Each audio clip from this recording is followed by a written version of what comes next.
Le magicien et le violon. Dans un pays lointain, vivait un magicien maléfique et son perroquet parlant. Il avait l'ambition de régner sur le monde entier. Il visitait différents royaumes pour les contrôler. Pour cela, il s'installait dans les forêts qui se trouvaient entre les royaumes.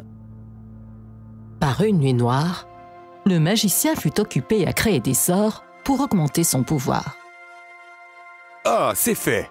Maintenant, il est temps que ce royaume soit à moi. Je devrais aller dehors et enterrer la graine magique dans le sol. Maître, je comprends que tu fais de la magie, mais pourquoi enterres-tu des graines dans chaque royaume? Tu ne comprendrais pas, mon petit oiseau. Je le fais pour que les gens de ce royaume restent sous mon contrôle, même quand je ne suis pas là. Tu veux dire que toute ta magie est emprisonnée dans des graines? Voilà, tu as tout compris. Après que le magicien et le perroquet eurent enterré la graine, ils commencèrent à marcher vers leur hutte. C'est alors qu'ils entendirent le son mélodieux d'un violon. Le magicien regarda autour de lui pour trouver la source de la musique. Hé, perroquet, d'où vient cette douce musique? Va le découvrir. Oui, maître.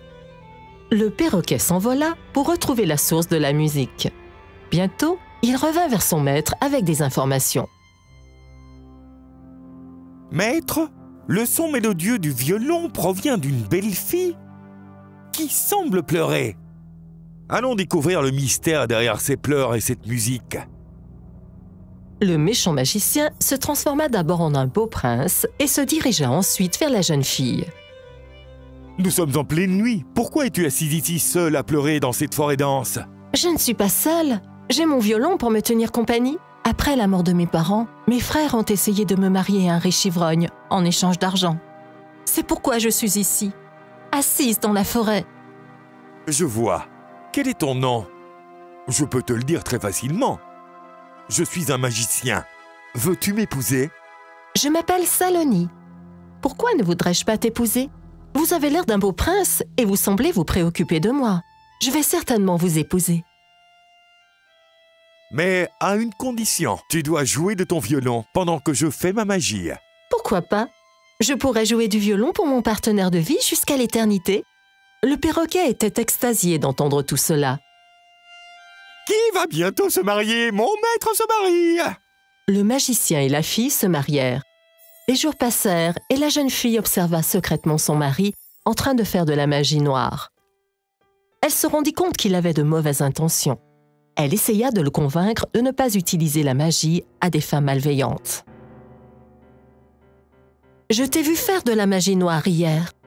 Que vas-tu obtenir en contrôlant l'esprit des gens? » Je vais faire ce que je pense être juste. La prochaine fois que tu interféreras dans ma magie, je piégerai ton âme aussi. Le perroquet tenta de calmer la situation. Calmez-vous, maître. Si votre femme se fâche, elle risque de ne plus jouer du violon. Votre magie ne fonctionnera pas sans sa musique. Je souhaite être l'homme le plus puissant du monde. Mais ce n'est possible que lorsque tu joues du violon. Quand je suis captivé par les mélodies, je suis capable de pratiquer ma magie. Je refuse de faire ça. Lorsqu'elle refusa de jouer du violon, le magicien lui retira le collier du cou. Il emprisonna alors par magie sa force vitale dans le collier. Il se rendit sur une falaise et jeta le collier dans une gorge. J'ai jeté le collier qui contient ton âme dans une gorge. Le jour où toi ou quelqu'un d'autre parviendra à trouver ce collier, tu seras libéré de mon contrôle. Ce sera le jour où j'arrêterai définitivement de pratiquer la magie noire. Comment peux-tu faire ça à ta propre femme? Maintenant, ma chère, tu vas faire ce que je dis. Commence à jouer du violon. Chacune de tes respirations est maintenant contrôlée par moi. Mon Dieu, pourquoi m'as-tu jeté dans les flammes alors que je souffrais déjà? N'y a-t-il pas une personne sincère dans le monde qui puisse vraiment m'aider? Elle fondit en larmes. Un jour, alors qu'elle jouait du violon, elle remarqua un sac. Elle s'approcha pour l'inspecter. Elle y trouva des graines à l'aspect inhabituel. Lorsqu'elle en toucha une, la graine se mit à parler. « Merci beaucoup de m'avoir touchée. J'étais liée par le magicien. Ton contact m'a libérée de son contrôle. Comment cela fonctionne-t-il? Le magicien avait piégé mon âme. Il menaçait de me détruire si je refusais de suivre ses ordres. Je n'avais pas de libre arbitre jusqu'à ce que vous me libériez. Faites-moi savoir si vous avez besoin de mon aide. Saloni commençait à réfléchir après avoir entendu la graine. Mon âme est piégée dans un collier qui se trouve quelque part dans la gorge. Je vais te jeter dans la gorge où tu pourras te transformer en un grand arbre. Mon collier s'emmêlera dans tes branches et de cette façon, je pourrai l'extraire. Oui, bien sûr, je ferai exactement ce que tu dis. Sois juste patiente jusqu'à ce que ce jour arrive. Le lendemain, le magicien et le perroquet voyagèrent vers un autre royaume. Le magicien fut plongé dans ses pensées. Un Penny pour savoir à quoi vous pensez? Je pense que Saloni pourrait préparer un plan derrière mon dos. Rappelez-vous, vous êtes un magicien. Je suis sûr que vous avez un moyen de le découvrir. Pas vraiment. Je suis maintenant dépendant du violon de Saloni pour faire des prédictions. Après avoir dit cela, le magicien se remit au travail. De l'autre côté, la graine poussa rapidement pour se transformer en un arbre énorme. Les branches s'étendaient jusqu'au bord de la gorge. Le collier de Saloni fut suspendu à l'une des branches. Saloni ramassa le collier et remercia la graine. « Merci beaucoup.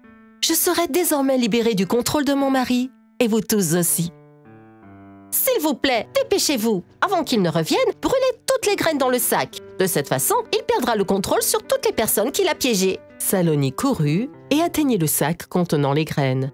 « Laissez-moi les brûler tout de suite. » Le magicien rentra chez lui et se précipita pour empêcher les graines de brûler dans le feu. Non! Mais il fut trop tard. Les graines furent brûlées avant que le magicien ne puisse faire quoi que ce soit. Il perdit tous ses pouvoirs magiques. Saloni fut maintenant libérée de son contrôle. Comment as-tu pu faire ça? J'ai perdu tous mes pouvoirs magiques. Que vais-je faire maintenant? Saloni le réconforta et lui fit comprendre que le monde avait encore beaucoup à offrir.